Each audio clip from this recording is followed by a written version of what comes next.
happy. Now you are the gold medalist, the world champion. Is this going to change your life? Yes, because before on London 2017 silver medalist.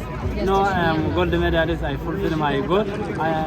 So for future, maybe I think for continuously for Olympic. I think. Are you surprised at how big your win is today? Yeah, I'm very happy for all our country and for all the world people. So happy for me and thank you very much. ታምራት የቱ ጋር ነው እንደምታሸንፍ የተሰማ? የትኛው ርቀት ላይ?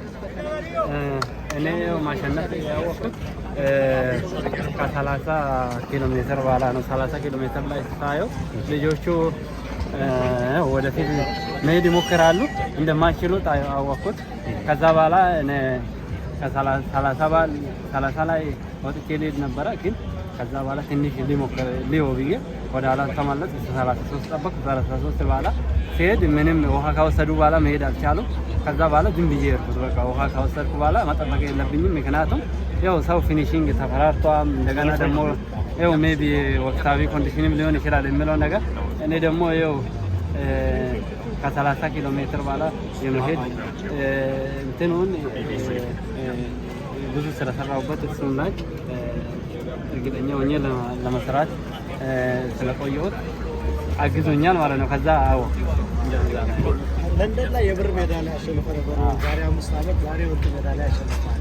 ልዩነቱ ምን ነበር በሁለቱ? አዎ እንግዲህ ያው እግዚአብሔር ተጻፈልን ነው የምንበላው። ያኔ ማሸነፍ የሚችል ነበረ ግን በቴክኒክ ስህተት ብር አገኘው። አሁን ግን ያን ሁሉ ስህተቴን አርሜ ከዚህ ደረጃ በቃለሁ። እግዚአብሔር የተመሰገነ ይሁን። We have to bring him back here for a minute. We have to bring back one up here. Okay. Can you come up here? One question, sir.